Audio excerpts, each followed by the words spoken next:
we see that this is a decisive moment, because if not, it wouldn't be that desperate attempt from the left liberals, the so-called champions of democracy, to cancel this event.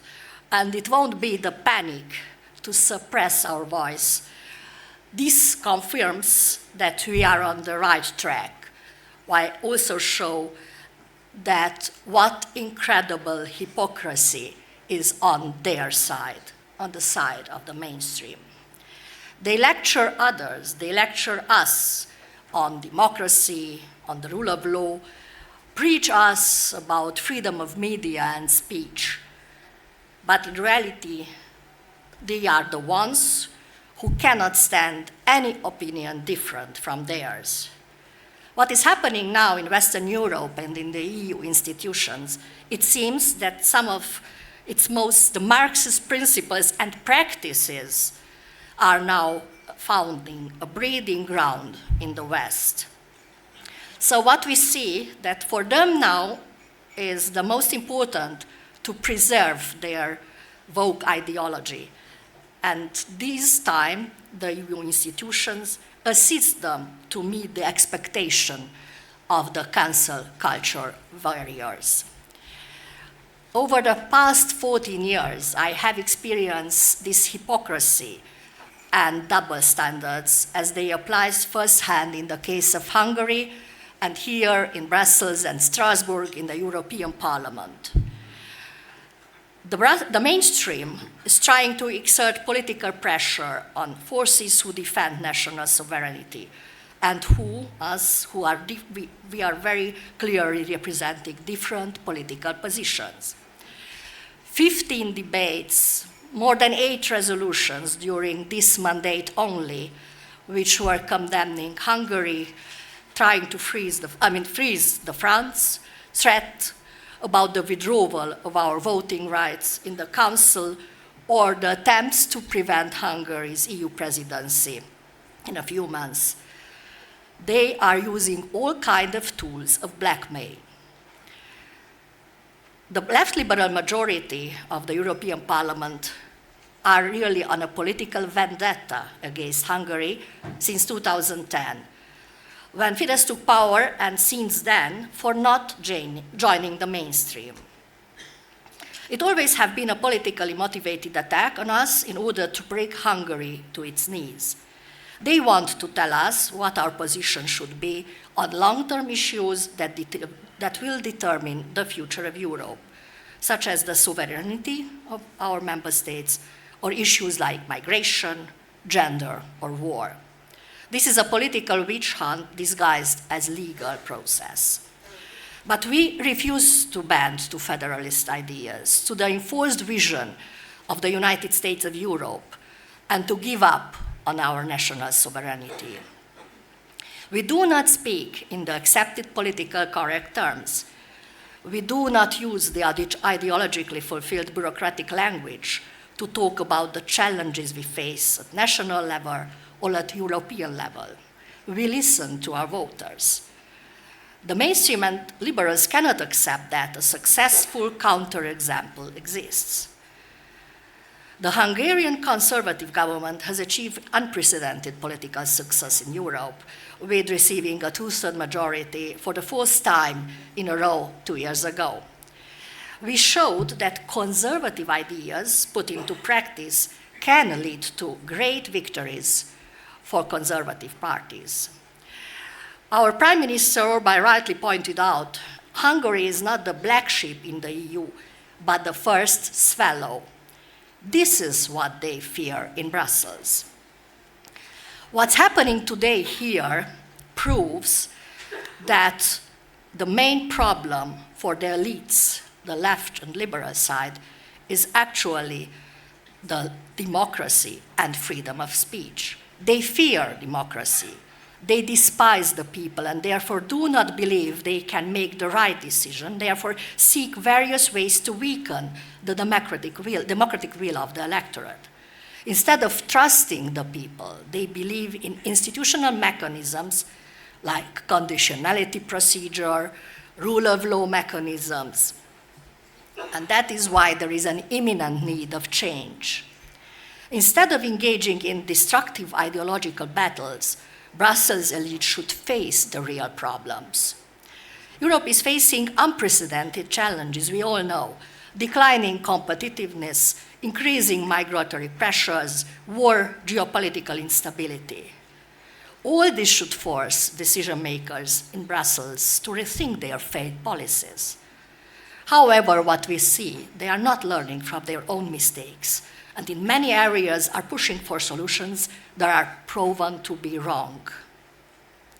The European Union's mishandling of recent crises has made our citizens feel insecure, while at the same time reinforce the feeling that the elite in Brussels are detached from reality of everyday life.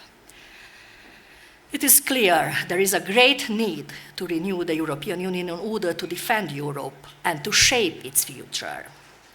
It is a great need to get back to reality. A renewal that does not seek to go beyond the constitutional identity, culture, and traditions of European nations, because they would destroy the whole project otherwise. This is the only starting point for any further European integration. EU reforms must not mean federalization and centralization imposed on ideological grounds. Ideologically motivated centralization efforts will only lead to deepening crises. Any initiative that ignores the constitutional and cultural diversity and realities of member states will be doomed to failure. Any such initiative undermines the unity of the Union, weakening the common European project and jeopardizing our common European future. It is precisely the conservative sovereignist forces the Brussels elite want to defeat, using institutions that are not even accountable. In contrast to all this, we want to keep Europe as we inherited it, in order to achieve genuine pluralism in the dialogue on the future of Europe and mutual respect, and I would underline respect for each other. What are the lessons of the last year, of this last mandate for the future of Europe? A new era is knocking on Europe's door. The people of Europe want democratic societies, genuinely democratic ones, instead of open societies. But the question is whether the European Union's institutions and leaders are ready to accept it or not. Federalists and the left-wing majority of the European Parliament have been trying to curb national sovereignty for many years now. What we have seen in the recent years is a clear shift away from subsidiarity towards centralization, and it's especially forced in the European Parliament. We see proposals with the same goals, curbing our national sovereignty, giving more power to the European Parliament, centralized decision-making in Brussels. They would reduce the power of member states, would create new competencies as posts in the European Commission. This would be a clear step toward a superstate, and we have to reject this. The latest EU reform proposals put forward by the European Parliament suggest a transition, for example, for unanimous voting to qualified majority in the European Council. We find this unacceptable, as the abolition of unanimous decision-making would severely limit national sovereignty and deprive smaller member states their ability to represent their national interest. In fact, the introduction of qualified majority voting would only serve the interest of very few large member states. And I have to give a very clear example how this is. We just voted last week the so-called Migration Pact. The migration policy the EU institutions are pushing is a clear example of how this works. This is an issue which is determining the fate and future of the EU and how member states will cope with millions of illegal migrants.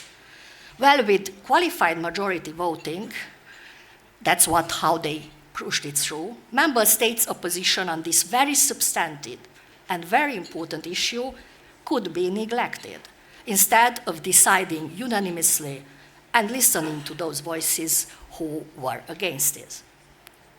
I think it is a huge mistake that the EU pushed through this migration pact.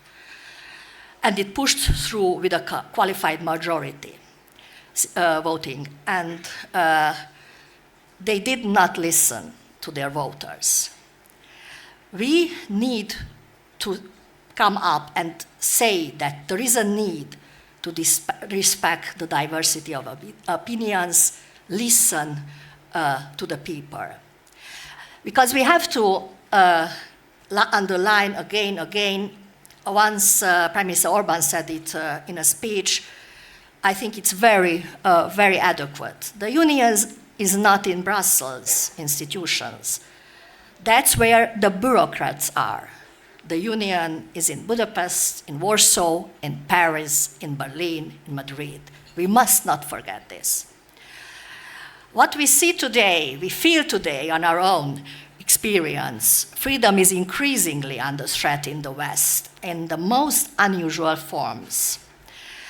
And we have to stand up and protect by strengthening our common traditional values, the Judeo-Christian roots.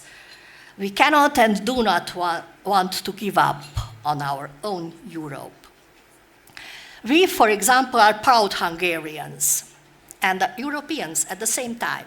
We believe in a prosperous Europe, which is able to protect its citizens, where Christian roots and values such as freedom, loyalty, and heroism are respected, where institutionalized European cooperation is based on mutual respect. We have to remain steadfast in our struggle for freedom.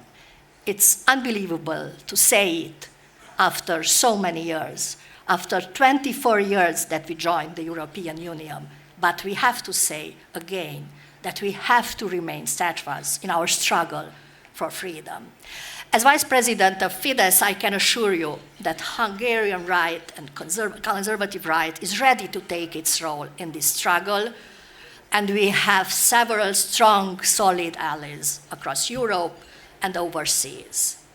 We might not agree on everything, but we have common values and points of understanding that can foster future cooperation. The sovereignty of our nation is an important building block of the conservative renaissance. We must regain the initiative from globalist forces who want to suppress us with their violent ideology and erasing our basic values, which rise with families, in homeland, in God.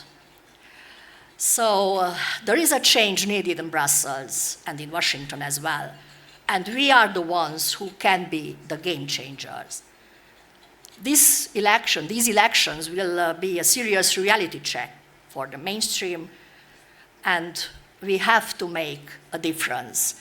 We have to bring back our societies to normality. Thank you for your